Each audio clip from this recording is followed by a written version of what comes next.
Welcome. In this lecture, we will talk about down to earth some of the major developments. The first is the tribal women from Odisha have been working with journalism and they are able to capture some of the important stories and get themselves in the mainstream. Bada Didi Union is one such union which focuses on girl education.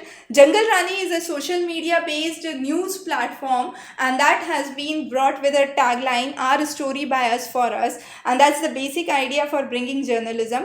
Bonda, which is a particularly vulnerable tribal group, has been focused. Now in India, we have recently witnessed poor air quality index. AQI, which is the air quality index, has been deteriorated significantly in the regions of Delhi, with the second worst being found in Mumbai and Kolkata. But the gap between Delhi, Mumbai and Kolkata has been vast. Delhi somewhere around 400, Mumbai and Kolkata somewhere around 150 and 127. So there has been a huge difference. The nitrogen oxide levels have been rising. The construction dust, crop residue burning and firecrackers are considered as some of the major contributors. In India, the unemployment rate has reduced in the rural area from 5.3 to 2.4 and in the urban from 7.7 to 5.4 under the NSSO recent reports. The same data has been pointing out to the issues which focus on the casual and employment opportunities and formalization of the employment sector. Self-employment means I being employed by myself. So I have my own setup and own set of people whom I employ. So that would be considered as self-employment. Now self-employment could be as account workers or employers or helpers in the household. The share of the self-employed have increased from 52% to 57%, and in the poor nations the self-employment ratio is usually high. The countries which have low per capita income have usually higher self-employed population. The next is the concern for the farmers. Now, animals are considered to be one of the most important sources, we could say, for methane emission. A burp tax, which has been a similar tax, has been imposed in New Zealand, and that is to curb the methane emissions by the livestock.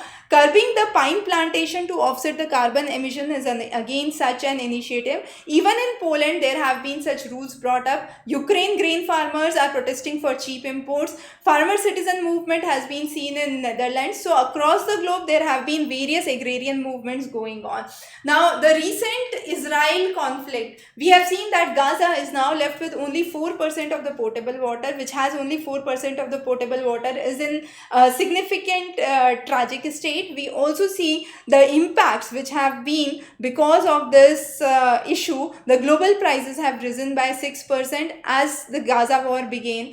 The next important topic that we discuss is GM crops. Now, genetically modified crops in India, so far it is only cotton. Mustard is on its way, but there are GM varieties of banana which have been given a good go in regions like Australia. There are various species of genetically modified crops which have been farmed on larger scale, but they have been allowed in nearly 28 countries. India does prohibits the import under the Food Safety and Standards Act 2006 without any approval from FSSAI.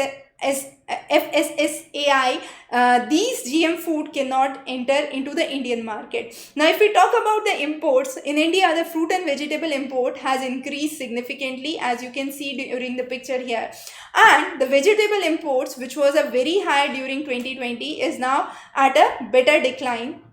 The next is India has been lacking surveillance. If a genetic modified crop is being imported, do we have the manpower who can actually collect samples? Do we have the infrastructure which can test the genetically modified crops? Only 2% of the food testing laboratories can check GM samples. So Alliance for Sustainable and Holistic Agriculture founder talked about bringing in solutions that could be brought for not cultivating GMO varieties in India. The next important topic is coal mining. The Coal Bearing Areas Act 1957 says that compensation is always secondary, resulting in wherever the compensation is denied, delayed or decided post the land acquisition or after the acquisition of the land. So coal sector undertaking like Coal India Limited has been allowed by CBA and its subsidiaries like Coalfield Limited to acquire the land as much needed for the exploitation purpose. So again, this is a really important topic. We have discussed this in the previous editions as well. So land acquisitions and riots. Riots are the legal agreements which allow people to live and cultivate on a land in exchange of the rent that they are paying. So previously these were the rights which were owned by the zamindars, and then they were transferred to the state after the land reforms of 1950. 1 lakh per acre is the compensation amount which has been for the acquisitions till 2008 under the resettlement plan 2000.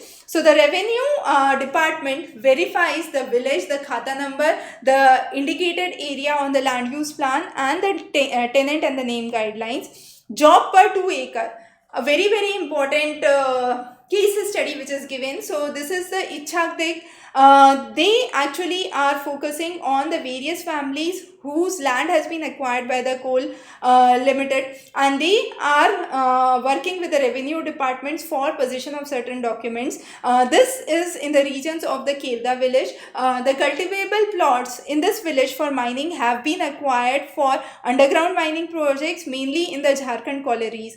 The next is the Khesari dal. Now this is a common legume that was popular in the regions of Madhya Pradesh. However, it was later realized that a huge number of people suffered from a disease which was known as letharism, which leads to lower limb paralysis, and this was because of the excessive consumption of the Khesari dal. However, now the nod has been given for specific uses and limited uses. So if it is consumed in a limited amount, definitely it does has certain higher levels of protein. It is an important crop because it is resistant to drought, salinity and waterlogging conditions. Also, there have been in 1833 there was an outbreak of the disease which was reported in the regions of Madhya Pradesh, and at that time people specifically dependent on grass peas, which is the Kesari dal, for their livelihood. Later on in 1961 a ban was imposed because it was believed that this is harmful, and the culprit was the chemical which is found in the seed, which is beta-N oxide La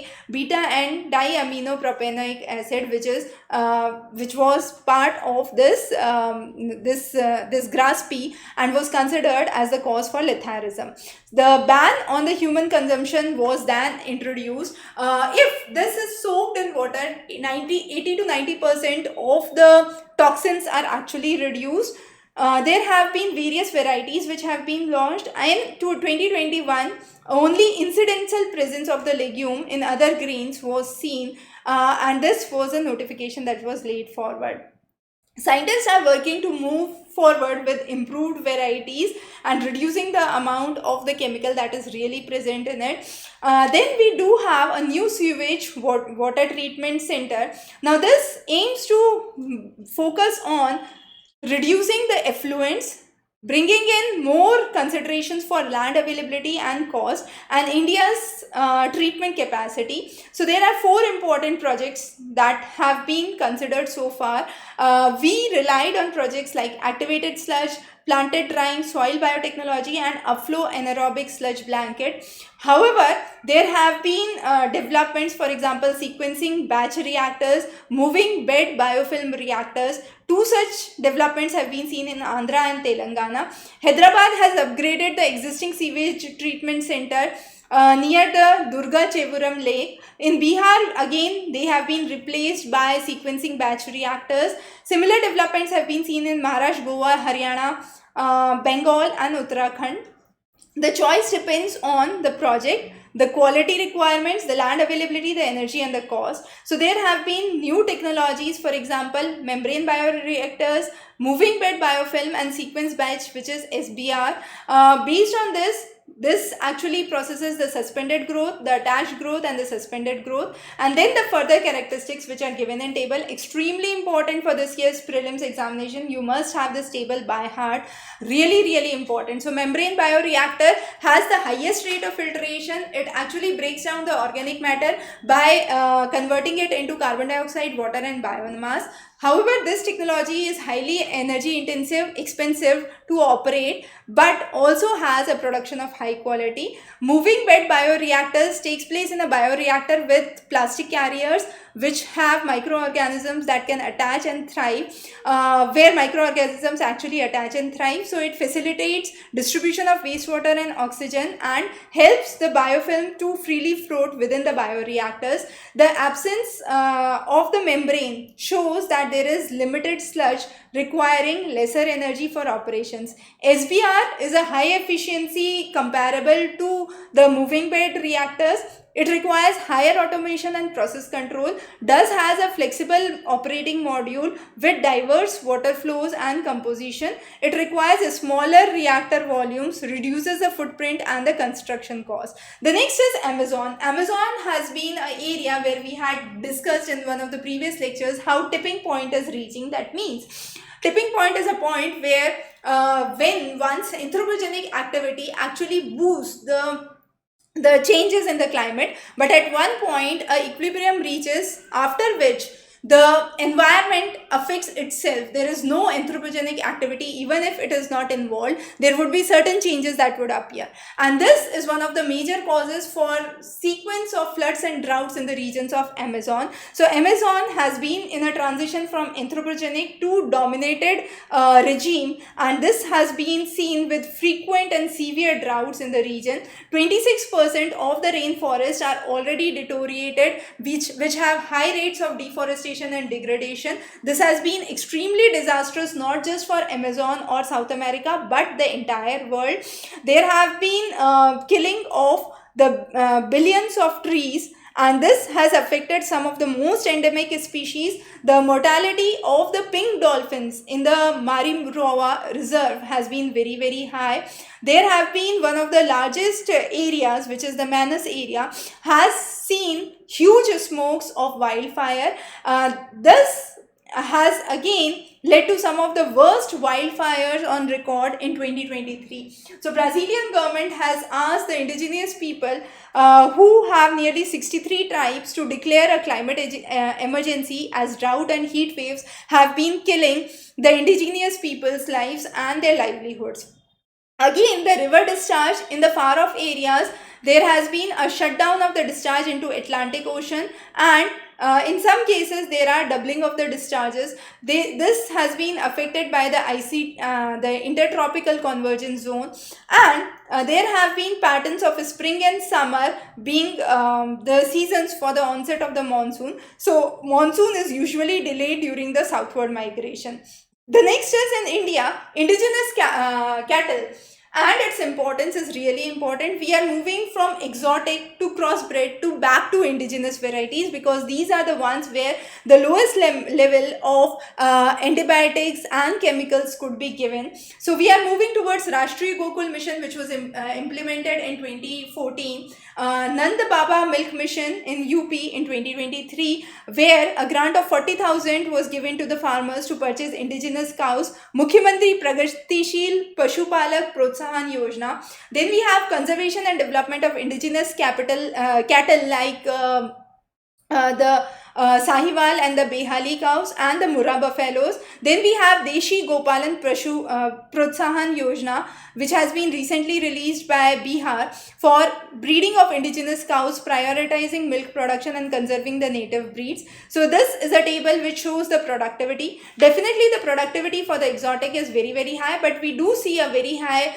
for indigenous pure breeds. But here if we see, the illness is very rare, and the number of the expenditure, the amount of the expenditure which is done on the food or on the medicines is rare, but this amount is very high for the exotic breed. So it's a better option to move towards the indigenous pure breeds or the nondescript breeds, and therefore mitigating the potential. So agricultural sector has been emitting huge amount of carbon dioxide, which is nearly 407 million tons, of which 54% is in the form of enteric fermentation.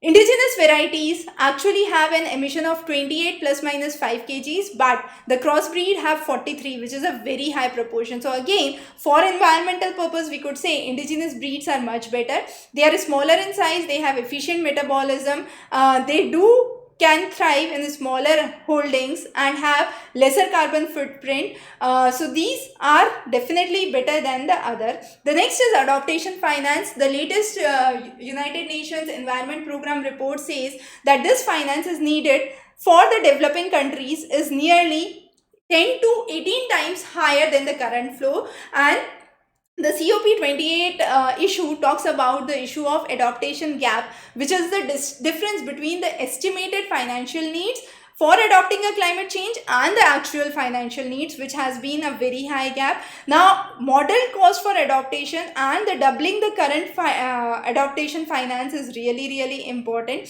There have been various approaches which have been given for addressing the growing adoption gap, which mainly focuses on low carbon and climate resilience. The policy framework mainly talks about the battery management rules for recycling and refurbished waste batteries, talking about the rules where we intend to buy agricultural land, they must produce before registering for a Krishi card. So it should be definitely an agricultural land that has to be ensured. And Green Hydrogen Policy 2023, which brings in incentives from exemptions from the transmission and distribution fees. The extreme weather events have been seen. We have seen a huge number of days with extreme weather events in the recent months, and the number of deaths because of this have been very high. These extreme events could be in the form of lightning, landslides, heat waves, cold waves, cloudbursts or cyclones, and have been affecting the region. Then there are some other important news which talks about the Wildlife Justice Commission,